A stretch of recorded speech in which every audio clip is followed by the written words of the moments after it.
In the quiet, candlelit spaces of our spiritual journeys, we often believe we have left the ego behind. We trade in our designer clothes for flowing robes, our corporate ambitions for a desire to serve, our constant noise for the sacred silence of meditation. We feel we are finally on the right path, shedding the material world for something higher. But, as the wise have warned, the ego is a masterful con artist. It's a chameleon, a shapeshifter, a brilliant mimic. It doesn't disappear when you light incense or sit in lotus pose. It simply learns to dress in robes.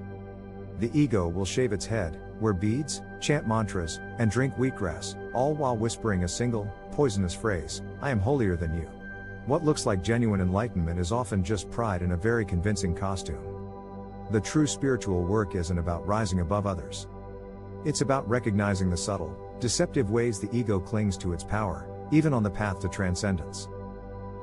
Judging the path of others, the ego's favorite game. One of the most insidious ego traps is the habit of judging the path of others. There is no faster way to feed the ego than to look at someone else's journey, their choices, their struggles, their perceived detours and laugh.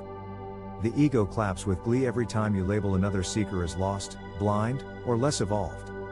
You see someone still struggling with materialism, still caught in a toxic relationship, or still eating a diet you've long since abandoned, and you feel a rush of superiority.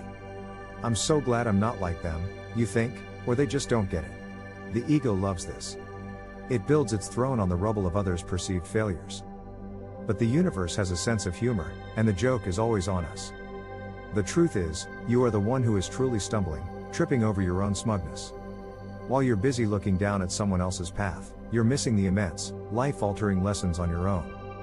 Real spiritual growth doesn't happen by putting others down. It happens by humbly walking your own path, understanding that different choices do not make someone less. Each soul is on its own unique schedule, learning the specific lessons it came here to learn. The ego wants to believe in a linear race to enlightenment, but the soul knows there is only an inward journey. The drug of self-righteous superiority. This leads directly to the trap of self-righteous superiority.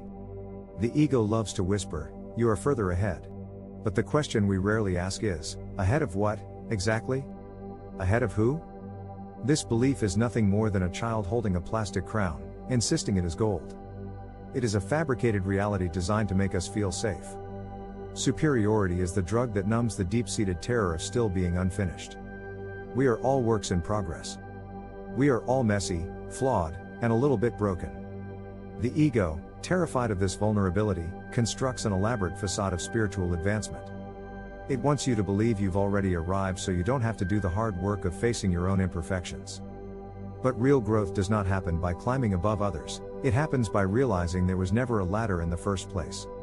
When you truly awaken, you see that everyone is just you in a different form, and the concepts of better or worse simply dissolve.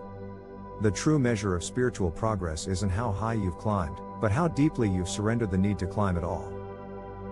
When practice becomes a performance. Many of us enter spiritual practice with pure intentions. We use tools like yoga, fasting, prayer, and meditation to connect with ourselves and the divine. These are supposed to be sacred tools for inner transformation.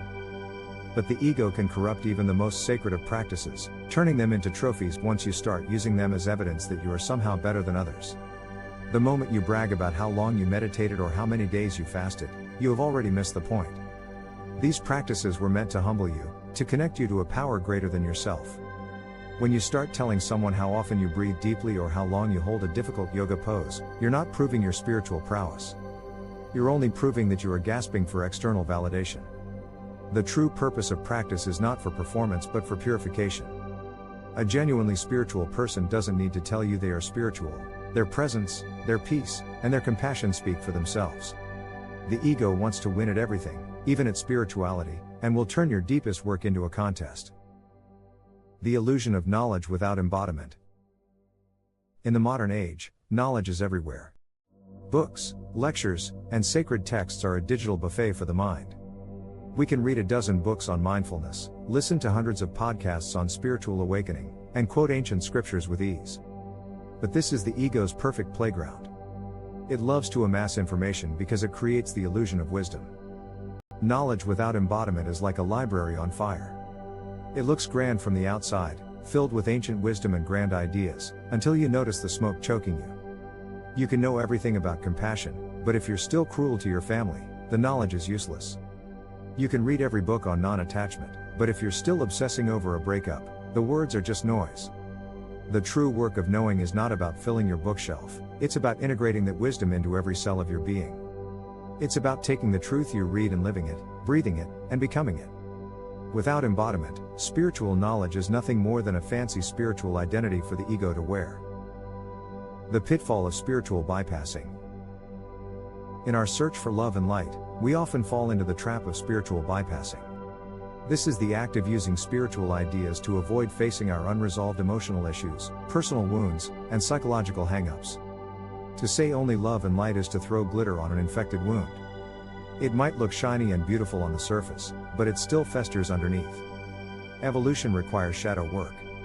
It requires us to look at the parts of ourselves we have hidden away, the anger, the jealousy, the shame. It demands that we process past traumas and confront the painful truths of our lives. Denial, dressed in white robes and carrying a crystal, is not transcendence, it is marketing for the self. True healing is messy. It's not always pretty. It involves tears, anger, and a willingness to sit in the darkness until you find your own light.